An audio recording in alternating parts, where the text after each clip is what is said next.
Yang tersangka setelah Pilpres ini namanya Anies Baswedan dan Muhaimin. Apa sebaliknya nanti Pak, kalau Anies menang? Tidak ada, belum pernah diperiksa. Ya, yang baru-baru ini dari Singkong ke Jagung itu Food food estate. estate. Itu yang luar biasa tuh Bang. Mungkin Estate bisa itu dijelaskan adalah- kami juga itu Food Bang. estate itu adalah Sebentar Bang, sebentar. Bisa dijelaskan kami bagaimana itu tuh sehingga pemerintah Jokowi mengambil kebijakan untuk buka food estate yang ada di Kalimantan sana sehingga ditunjuknya Pak perusahaan milik Pak Prabowo yang menangani itu, dan bagaimana sampai dengan itu tidak sukses seperti yang diharapkan Bang. itu koran tuh, nggak ada fakta hukumnya. Yang tersangka setelah Pilpres ini namanya Anies Baswedan dan Muhaimin. Apa sebaliknya nanti Pak, kalau Anies menang? Tidak ada, belum pernah diperiksa. Ya belum Prabowo karena belum kekuasaan pernah masih dipegang Pak. Oh, enggak, ini orang sudah di oposisi 40 tahun, nggak pernah masuk penjara. Gimana? Sudah. Assalamualaikum warahmatullahi wabarakatuh. Sahabat Pena Ufuk, berikut kita akan menyaksikan sebuah statement dari Pak Fahri Hamzah yang dulu pernah sangat mengejutkan, dan pernyataan itu menggemparkan karena Fahri Hamzah memastikan bahwa Pak Anies pasca Pilpres akan ditersangkakan, akan menjadi tersangka dalam kasus korupsi, entah korupsi yang dimaksud oleh Fahri yang mana, karena sebenarnya pertanyaannya itu tidak nyambung. Saat itu di dalam video tersebut di Bima, beliau ditanya tentang terkait food estate, tapi justru Fahri Hamzah ini menjawab malah ke Anies Baswedan. Nah, seperti apa jawaban tanggapan Pak Anies dalam merespon isu-isu fitnah, framing jahat yang dituduhkan kepadanya dalam kasus korupsi? Tanpa berlama-lama, langsung kita dengarkan berikut ini. Ini kembali ke Formula E, karena ini yang paling sering muncul ke permukaan dan dugaan kuat bahwa Anda terlibat tindak pidana korupsi di situ. Dalam beberapa kesempatan Anda mengatakan bahwa mereka yang menuduh saya korupsi di Formula E yang harus membuktikan. Kenapa Anda selalu berdalih mereka yang menuduh saya yang harus membuktikan? Memang di mana-mana begitu Bang, prinsipnya. Prinsipnya itu semua yang menuduh harus membawa bukti.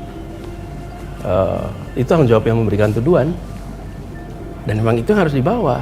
Kalau tidak, hidup seseorang bisa habis waktunya untuk memberikan penjelasan atas segala macam tuduhan. Yang menuduh bawa bukti. Itu di mana-mana. Karena itu tidak pernah ada di pengadilan yang bawa bukti itu pembela, nggak pernah. Siapa yang harus bawa bukti? Polisi. Yang harus bukti siapa? Jaksa. Disampaikan ke depan hakim. Yang harus membawa bukti, dua alat bukti itu siapa? Ya jaksa. Kemudian yang satu yang disangka. Nah, dia nanti akan memberikan counter. Jadi ini prinsip sederhana. Kalau ada pertanyaan, Mas Anies, Anda korupsi nggak di Formula E? Jawaban Anda apa? Tidak. Tidak korupsi. Anda punya keyakinan bisa membuktikan kelak kalau ada orang yang ingin atau yang membawa bukti-bukti? Tidak ada korupsi sama sekali. Saya tidak melakukan korupsi dan itu bisa dilihat dari semua laporan yang ada. Sekarang katakanlah tidak ada korupsi di Formula E. Anda masih dikejar ini. Orang bilang Anda memboroskan anggaran. Formula E itu dengan biaya yang besar. Saya nggak tahu angka tepatnya karena angka terus berubah-ubah. Ada yang menyebut 2,3 triliun keseluruhan. Dan tidak ada manfaatnya Formula E itu. Indonesia menjadi tuan rumah dari berbagai event internasional. Dan menjadi tuan rumah event internasional itu membawa postur Indonesia di dataran global. Peristiwanya sendiri disaksikan oleh masyarakat global. Penyelenggaraannya membuat penyelenggara kita memiliki pengalaman pengelolaan event global. Nama Jakarta, nama Indonesia muncul dalam event-event global. Nah, selalu dalam event global itu kita harus mengeluarkan biaya dan bisa dibandingkan antara Formula E dengan balapan-balapan yang lain. Silakan disandingkan. Tentu ada biaya masing-masing. Seperti juga penyelenggaraan Asian Games, itu juga ada biayanya. Nah, apa manfaat yang diterima? Manfaat terima itu ada satu yang direct income, revenue. Yang kedua adalah manfaat ekonomi, menggerakkan perekonomian. Nah, kita melihat dari sisi penyelenggaraan, alhamdulillah sudah terlaksana 2 kali nih formula ini. Tahun 2022, 2023. Dan kita lihat pemasukan sponsor baik, penonton tinggi, jadi secara direct revenue itu menutup cost. Secara perekonomian, yang event 2023 baru 2 minggu lalu Bang, jadi hitungan ekonominya belum lihat kita. Tapi yang tahun sebelumnya itu sampai 2,4 triliun pergerakan perekonomiannya yang terjadi di Jakarta akibat event itu. Jadi yang terjadi adalah betapa banyak orang datang ke Jakarta dari Indonesia sendiri maupun seluruh dunia, dan mereka datang ikut menyaksikan, mereka tinggal di hotel-hotel di Jakarta, mereka berkuliner di Jakarta, beraktivitas di Jakarta, itu menggerakkan perekonomian di Jakarta. Dan yang meraih manfaat bukan cuma yang level tengah atas, justru sampai ke bawah merasakan. Jadi pergerakan perekonomian itu luar biasa. Dan kalau boleh jujur, ini beyond our expectation. Feasibility studies-nya, pengeluaran kira-kira 450-an, manfaatnya 1,2 triliun. Itu feasibility study dulu. Ternyata yang terjadi justru di atas 2 kali lipat dari itu. Ini adalah satu manfaat ekonomi yang luar biasa, dan reputasi penyelenggaraannya berjalan dengan amat baik. Baik, kalau kita baca di berbagai media, itu kan disebutkan ada keuntungan 5, sekian miliar dari penyelenggaraan. Ini kita bicara nanti ke anggaran yang dikeluarkan oleh pemerintah daerah, khusus ibu kota ya, Jakarta. Tapi utangnya masih 150 juta, termasuk utang pada PT Ancol. Kalau sampai dibilang ini rugi, ini sebenarnya proyek rugi, sebenarnya bagaimana kalau hitungannya? Gini, kalau sebuah kegiatan pemerintah itu memang memberikan dampak ekonomi, Bang. Jadi kalau kita sekarang nih menyelenggarakan kegiatan Indonesia Fair nih, mengundang orang untuk pawai, untuk bikin warung-warung, lalu kita mengeluarkan uang 2 miliar. Memang gak pernah balik itu uang 2 miliar ke negara. Tapi apa yang terjadi? Terjadi transaksi di situ 4, 5, 6, 7, 10, 20 miliar. Disitulah manfaat dari namanya pemerintah itu menggerakkan perekonomian. Salah satu alasan Anda ya dalam menyelenggarakan Formula E itu adalah bagaimana mendorong agar masyarakat mulai menggunakan mobil-mobil listrik. Apa itu betul? Jadi kita memilih ini karena mobil listrik adalah masa depan, kendaraan listrik itu masa depan. Dan kita perlu menyelenggarakan event yang ramah lingkungan. Memang betul, bahkan itu kampanyenya. Kami di Jakarta sedang menggalakkan konversi bis umum dari berbasis BBM ke berbasis listrik. Mengkampanyekan lewat bis itu, Bang, itu prosesnya panjang. Tapi ketika mengkampanyekan lewat sebuah balap mobil listrik, cepat sekali langsung. Dan itu yang kemudian menjadi salah satu alasan utama bahwa yuk kita undang sebuah event global dengan membawa pesan Jakarta peduli dan Jakarta ingin ikut menjadi bagian dari menyelesaikan global climate crisis ini. Kenapa Sosok Fahri Hamzah sangat tendensius, sangat tampak sekali membenci Pak Anies Baswedan ini.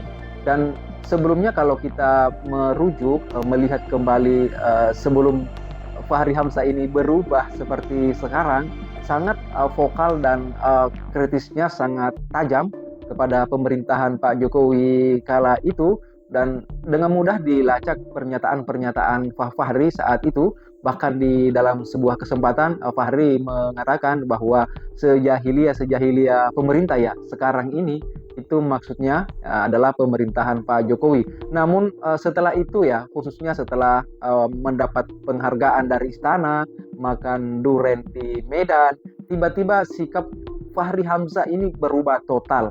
Dan belakangan khususnya sebelum mulai pencalonan Pilpres ya tahun lalu dan semua kritikan itu justru banyak ditujukan kepada Pak Anies Baswedan, bahkan kepada hal-hal yang publik justru bertanya-tanya, termasuk apa yang tadi kita dengarkan bahwa Pak Fahri ini dengan entengnya, dengan mudahnya mengeluarkan statement di depan publik bahwa Pak Anies ini akan menjadi tersangka, ya, menjadi tersangka dalam kasus korupsi setelah pemilihan presiden berlangsung.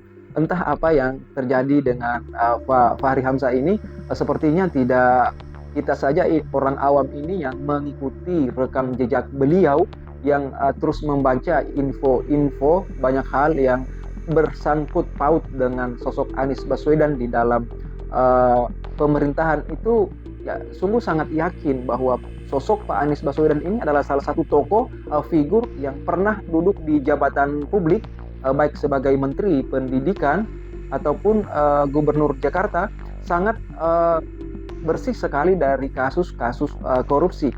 Kita tidak mengglorifikasi, kita tidak mensucikan Pak Anies bahwa memang betul beliau sebagai manusia biasa tentu punya banyak kekurangan. Tetapi sebagai pemimpin, sebagai tokoh nasional, Pak Anies mampu menghadirkan perilaku-perilaku, tindakan-tindakan politisi yang memang diharapkan oleh masyarakat. Publik sudah lama menunggu politisi yang jujur, orang-orang besar yang tindakannya bersesuaian dengan apa yang diucapkannya itu. Nah, munculnya sosok Anies Baswedan ini, ya, meskipun sebenarnya Pak Anies belum ditakdirkan oleh Allah untuk menjadi pemimpin Indonesia, namun rakyat Indonesia tidak bisa dibohong terkait dengan framing jahat terkait dengan sosok Anies Baswedan ini.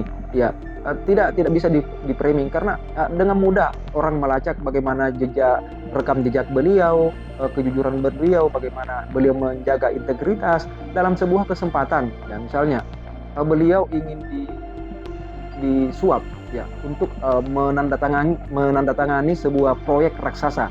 Kalau tidak salah, ya, kalau bukan 300 sampai 500 miliar begitu.